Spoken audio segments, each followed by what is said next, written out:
I'm Chris Farrell, and this is On Watch.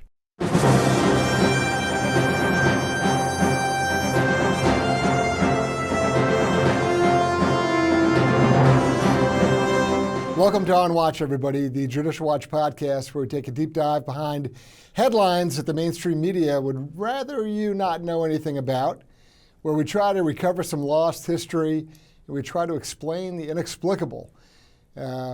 Thank you for joining us, number one. Number two, whatever you're looking at or watching or listening to us on, whether it's YouTube, Rumble, Spotify, whatever the platform is, we appreciate your time and effort for doing so. And we ask you to please subscribe and leave a rating for us. We also want to get your comments. We want to hear what you say, what you'd like us to cover as far as topics and guests. You might have a little bit of problems with my earphone. That's okay. We'll get it in there. Today we have a real treat for you. Joining us is Alexandra Snyder, the CEO of Life Legal Defense. Welcome, Alexandra, to On Watch. Thank you so much, Chris. Thanks for having me. It's great to have you on with us. What I want to talk to you today about is women's health, and that's sometimes a euphemism that the left loves to use for abortion, but we're talking about legitimate health. We're talking about safety, well-being, healthy lives, pro-life issues and agenda. And Judicial Watch has been doing that battle for a long time, and we know that you have as well. Why don't you tell us a little bit about your organization and your work? So thank you. Yeah, Life Legal is a pro-life, pro bono nonprofit law firm. We handle all different kinds of cases implicating the protection of life. So we do a lot of pro-life related speech cases. We defend a lot of sidewalk counselors outside of abortion clinics. We do employment discrimination based on pro-life views, so pharmacists and even in some cases physicians, healthcare professionals, and others who are forced to participate in procedures that violate their conscience. We represent them.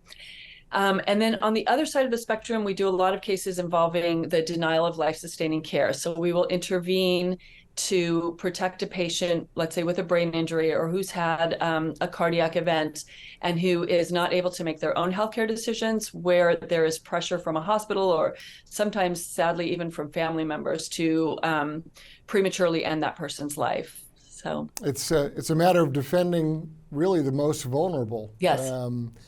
And we appreciate your efforts along those lines. One of the things that we both have a common interest in is it's variously called, in the old days it was called RU486. It's also called Mifeprex, I always get the longer title wrong. Mifepristone, I guess is the right way to say it. But it's the abortion drug. It's the pill. It's the morning after pill. And it's been advanced aggressively ever since the Clinton administration. We can talk about the May 2006 report that we did.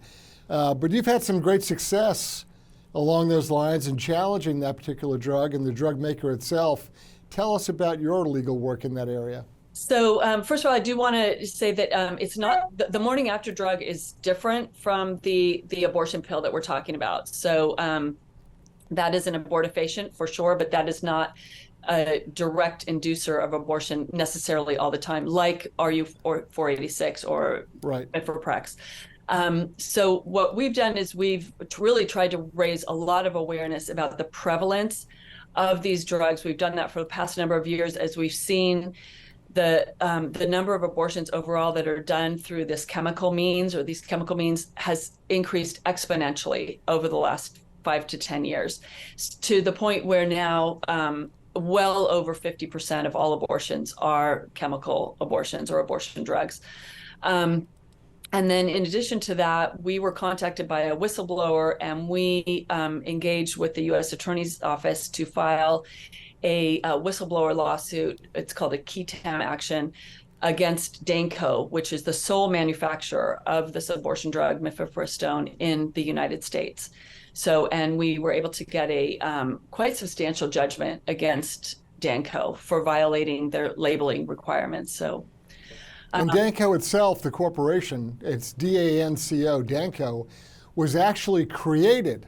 The corporation itself was founded and created just to advance this particular Yes. abortion drug. Isn't that correct? That is correct. It was created by the Population Council, which was founded by John D. Rockefeller, who was a known eugenicist. And then the organization was led over the years by the founder of the American Eugenics Society. I mean, this organization has deep eugenics roots. And part of that effort to eliminate certain populations was creating this drug to make it, quote unquote, easier for women to have abortions. And that was Danco. Yeah. And it's very interesting. There's Rockefeller involvement. That means a lot of dollars, a lot of money. And the movement, the eugenicist movement that you're talking about, really is notoriously racist. Yes. There's this idea, and I'm paraphrasing and I'm deliberately using sort of loose language here, but there is an idea held by these people that, there's too many brown people.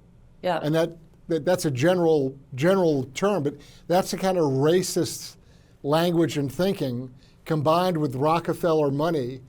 And that's what these people are advancing and promoting over the long term. Yeah. Oh, absolutely. I mean, and Planned Parenthood is a huge part of that. Margaret Sanger was a known eugenicist. She was friends with all these people. She got money from a lot of these people to start Planned Parenthood. And she was very overt in her statements about eliminating human weeds and other groups that we don't have. And even former Supreme Court Justice Ruth Bader Ginsburg echoed that, because she talked about abortion as eliminating populations that we have too many of. And it's, all of this that we're talking about, however unpleasant and distasteful, because it's really wildly racist in many ways, that all sort of gets airbrushed out of history. Nobody really wants to pause and examine the historical foundations to this movement because they're humiliated by it. And if you make them stop and say, no, what is the underlying, what's the philosophy? What's your thinking? What's the foundation for your organization? Where are you going? They get hysterical. They go out of their minds trying to distance themselves from the very thing that is at the root of what they're advancing. Yes. And I always like to pause and kind of point at that and make sure everybody knows this just didn't materialize out of thin air in the 1960s with people advancing the promotion of the pill. No. It goes much longer and deeper behind it. Yes. And there's also a lot of money behind it as well. Yeah, and a lot of government involvement. I don't know if you're familiar with what's called the Jaff Memo, where the U.S. government was getting advice from a Planned Parenthood, I believe he was the president of Planned Parenthood at the time, on how to reduce our population through things like requiring licenses for parenting or putting birth control in the drinking water. I mean, just things that really shock the conscience. But these are the ideas that have been floated by these organizations and these type of people with eugenic intentions throughout history. I mean, throughout our history anyway. So, yeah. So this is the intellectual and the financial and the philosophical foundation for this entire movement, and all the efforts, whether in a courtroom or in a lab or in an abortion clinic, this is the foundation for it all. And people should never forget that. Yes, absolutely. So back in May of 2006, yours truly was sitting in the Clinton Presidential Library in Little Rock, Arkansas. They had just opened the library and all the public records there that are controlled under the Presidential Records Act. And the very first thing on President Clinton's desk, literally the first day in office, were memos and directives and email, all sorts of documentation. And the first thing he acted on was the legalization of, the licensing of the drug then known as RU46 from a French pharmaceutical firm called Roussel-Uclef. And a lot of weight was brought to bear. Clinton ended up sending his Secretary of State and his ambassador to France out to the drug maker and basically strong-armed them and told them, you will license a U.S. laboratory to create this drug, or the full weight and pressure of the U.S. government will be brought against you. Not that that's intimidating or anything like that, but that was the threat that was made, and it's quite extraordinary. Yeah, no, that is unbelievable. And thank you so much for your work on that. That is tremendous. It's just unfortunate that we now have an administration again who does not want to curb the use of these drugs. There is no such thing anymore as somebody who is pro-choice. That term has gone out of favor, even with people formerly in that movement. It is now they are overtly pro-abortion, explicitly pro-abortion, and there's no more abortion should be safe, legal, and rare. You never hear that anymore because abortion now is seen by these people as a common good, and the abortion drug that you're talking about is a way to facilitate that common good. You know, when it comes to that, the decision this past year in the overturning of Roe v. Wade has really driven the left off a cliff. They've gone completely out of their minds and have taken an incredibly aggressive position trying to really reverse the reversal. You know, they cannot stand that the Supreme Court, and there's a lot of reckless and loose language that's used in describing what the Supreme Court did. But they essentially put abortion back into the hands of the states, and let's the states decide on a state-by-state basis what they wish to do. Explain that dimension. Explain that differentiation of what occurred. So, I mean, you're exactly right. That is what Dobbs did. It not just back to the states, but back to people's elected representatives. So there could be, and there is a lot of pressure now to codify Roe through a federal abortion amendment, or not amendment, but a federal abortion law, for example. And that the whole going back to the states, and I am very happy that we got the decision that we got in Dobbs, but it has some very serious implications, because if you look at slavery, for example, I mean, we fought to get slavery out of the states and to get federal protections for former slaves, for Blacks overall, and to get those basic human rights and civil rights protections codified in our Constitution. Now we're kind of, okay, yes, it's great that there are certain states that are restricting abortion to some extent, but you have other states like I live in California. I mean, California is, they now passed a law that actually allows abortion after birth. I mean, it's not abortion at that point, it's full on infanticide, but they allow for a woman to, for any pregnancy outcome, including prenatal or perinatal death, which is that period shortly after birth up to a month after birth. I mean, and the state of New York did the same thing. Yes. And the legislature, when it was finally passed, they had a standing ovation. The New York State legislature was up on their feet, clapping and cheering joyfully when they passed an identical law in New York, which to me, you want to talk about one of the key points in the downfall of Western civilization. Yeah. That is the mentality that sows the seeds of our destruction. You're absolutely right. And it is really grievous when you think about, look at these state laws, and then now you have a slew of state amendments that are coming up. We had ours in California. It didn't really change things much because our abortion laws were already so lax, but you had Michigan, you have Kansas. Ohio is coming up now with an abortion amendment that has a lot of support, because people don't really understand what codifying abortion into a state constitution actually does. It gives you a constitutional right to abortion, which means you cannot really limit that. For example, the Ohio amendment says, okay, you can limit it potentially after viability, but there are these gaping exceptions for women's health. And that's not just physical health, that's emotional health, mental health, educational health, financial, I mean, virtually any reason that it's the loophole that swallows the entire and nullifies the entire exception. One of the things you touched on is that there's a great parallel, and this makes people very uncomfortable also, which is why I love bringing it up.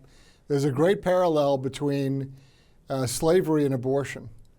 And when you talk about things like the Dred Scott decision and line that up against abortion, and you talk about property, and 3/5 of a human being for the purposes of taxes, and then you draw the parallel to human life and what some of the statements of the pro-abortion crowd, it makes people very nervous. They get very upset, very excited.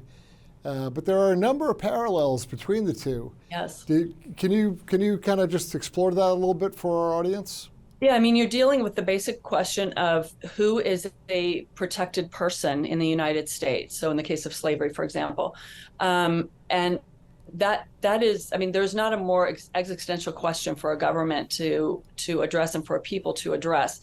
And when you categorically exclude people like Blacks at that time from protections, then you can exclude anybody at that point. I mean, you're creating personhood, or you're defining personhood on the basis of really arbitrary characteristics, like somebody's color, the color of their skin, or their ethnicity, or something like that. Or in the case of the unborn, you're defining a person, a human being, out of protections based on the fact that they were created. I mean, there's nothing more existential than that, than to say, okay, yes, we know that's a human being. Everybody knows that's a human being. But we're going to say that human being has zero rights because of where that human being happens to be located, or the conditions under which that person was conceived. I mean, it's just... Or if that person has a disability. Yes. Suppose they don't physically get around well, or they're blind, or they have some quote unquote defect. Goes back to the eugenics movement. You know, if they're not good enough for whatever reason, and who knows what that means, not good enough, well, then they're eliminated. Yeah. They're not worthy of having legal protection. And that's really sick thinking. And I can tell you that when you make that argument to younger people, because I taught at George Mason University for a few years as an adjunct, and I would deliberately bring up Dred Scott decision and line it up against abortion just to see what the students would do. And on a couple of occasions, I had African American young women come up to me after the class and say, "I never thought of it that way." And they were, one young lady was moved to tears over it, because it's never presented that way. It's never discussed in that light. And I think it's a mistake. I think we need to focus on that and just pound away, because it's a very effective way of knocking down the other side's argument. Yeah, I agree. And when you make that your linchpin, so in the case of slavery, that if the so-called right to own another human being is the center of your, I mean, like I said, is the linchpin. I mean, everything else will have to bow down to that. So the Constitution has to bend to that. Every law has to bend to that. Every rational thought in your head that this, of course, this is a human being. Look at this. This is a human being that needs protection. You somehow have to rationalize that away. And that's exactly what's happened with abortion as well, is that everybody knows this is a human being.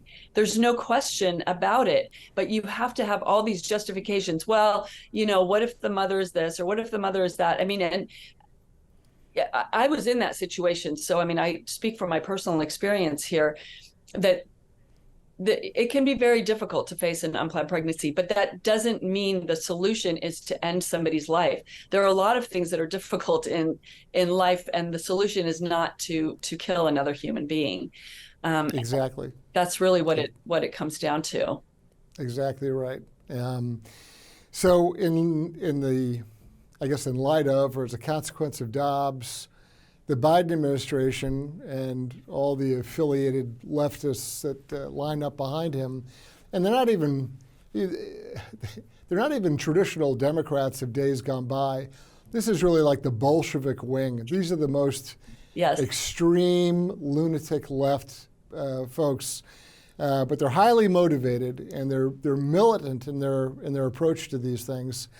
They've come up with 101 different ways to deregulate all sorts of things in an effort to promote more abortion. What else? Yeah. Talk to us a little bit about deregulation and the impact on the states. So what the Biden administration has done over time is completely deregulated the abortion drug. I mean, that's really its focus. Is it wants to get those drugs in the hands of as many women and girls. By the way, we're not talking about women over 18 and women that are theoretically able to actually consent to these things. We're talking about minors, 11, 12, 13-year-old girls. And they want to make it possible for any girl in any state to get these pills by mail without having to see a doctor. So you no longer have to see a doctor. You don't need to have a physical exam, which is extraordinarily dangerous because these drugs should never, ever be taken if an ectopic pregnancy is suspected. So that can be fatal. There is no ultrasound to determine the baby's gestational age to see, if somebody's in the second trimester, it's much more dangerous for the woman to take it. Not only that, I mean, you're delivering a fully formed baby at that point. And I think people don't realize that. They've also the sad thing is, and this is where it gets tough, people don't even want to look at that. They don't even want to consider or mentally even have the imagery of what that means. They just want to, turn their blind eye. Oh, no, that's unpleasant, and they want to just drive right by as fast as possible. It is unpleasant. It is unpleasant to think, but it's unpleasant to realize that in this country, we allow except for the states, I think 14 states now that do significantly regulate abortion, but we allow almost the unfettered killing of the most innocent human beings. That is an unpleasant reality, but it's something that we have to, and I'm so glad you're talking about it because we have to address it. And as people of conscience, or for those of us who have a conscience, we have to understand our role in that. If we're going to be passive and just sit back and say, oh, well, let a woman choose or whatever, we are participating in that human slaughter. And that is something I think that I would hope at some point our consciences would say, no, I have to stand up and say something. I have to at least talk to my neighbor and say, look, do you know what this actually is, what abortion actually is? So, and then just to go back to I'm going to draw another historical parallel for a second, and that is, the residents of Dachau, Germany, yes. in Bavaria, they need to explain how they didn't realize what was going on at the camp. Yep. Right. I went to Dachau over the summer. My family is from Germany, and so I went to Dachau with my son over the summer. And I mean, it is astonishing how close the homes are. I mean, and these are not homes that were just built recently. These are homes that were there at the time that the camp was built, and where people just they close their windows, close their doors. I don't want to smell the smoke. I don't want to see the smoke. I don't want to know what's going on there. I don't want to hear the cries. And again, I think there is a very strong parallel there with what's happening with abortion clinics. I mean, people drive by Planned Parenthood in every community and say, I don't want to know what's going on in there. Exactly. And so I keep pausing and hitting the button on these historical examples, but to me, they're very compelling. And what people would get up in arms about, oh, slavery's outrageous. Of course it is. Yeah. No argument. I agree with you. And there's a reason why we fought a civil war over it, right? The Holocaust is unimaginable cruelty on a scale we can't imagine. Yeah, exactly. Yeah. And so that's why I punctuate our conversation with these things, because like you said, if you have a conscience, how do you stand by? How do you go, oh, well, that's unfortunate, and, keep going. So what you're saying and the examples you're giving are very important. Well, thank you. And then just to go back to your original question about what the Biden administration has done, I think one of the more egregious things they've done is they have eliminated the requirement that adverse effects from abortion pills are reported. So there is no more reporting of adverse effects unless it leads to death. But so excessive bleeding, infection, permanent, a woman having to have a hysterectomy, so permanent sterilization, all of those very, very serious effects. And we're actually dealing with a lawsuit right now involving two women who had late-term abortions using, in part, abortion drugs and then completed with a surgical abortion, have suffered just unimaginable consequences and almost died, in part because everybody thinks these drugs are safe, and they are not. And now what's going to happen is, if you don't report on them and you have no data on adverse effects, so guess what? Next time around, they say, okay, well, we can deregulate it even further because we haven't been able to find any negative effects. Well, of course you haven't found any because you've prohibited the reporting of adverse effects. And then there's a case that we've been litigating, trying to get results and reports and records, documents from the FDA. Yeah. And I think based upon the judge's last order, when they project it out, we'll have all the records in 66 years. Yeah. Yeah. So we're supposed to wait 66 years because they only tell them all you have to do is 500 pages a month. And I so appreciate the work of, your work and the work of Judicial Watch, because you guys are going after that information. So thank you. You are very welcome. It is our pleasure, and any way that we can cooperate and coordinate with you, it's our very great pleasure. Alexandra, where can folks learn more about Life Legal Defense and your work and get a better understanding of what you're up to? And perhaps they want to donate and support you, or they want to read your lawsuits or some of your documentation. Where should they go? So I would direct them to our website. So they can go to LLDF.org, for lifelegaldefensefoundation.org. We have all our information about our organization. We have a donate button, of course, and people can learn about who we are and the kind of cases that we handle. And then we also have a Facebook account, which is heavily suppressed, I have to say, by Facebook. I'm sure it unfortunately. Is, yeah. And then an Instagram account as well at Life Legal, and Twitter. Right. So, yeah. Alexandra, I'm going to give you the last word. What should folks know about you and your work at Life Legal Defense? So just how important it is that attorneys are engaged in this kind of work, that there are just so many cases where people's rights, people with pro-life views, their rights are being trampled on. And our role is to have their backs, to represent them in court, and to get them back doing the work that they want to be doing without being discriminated against. That's tremendous. Very, very good. Alexandra Snyder, CEO of Life Legal Defense, thank you so much for joining us on Watch. Thank you, Chris. Thank you so much. I'm Chris Farrell on Watch.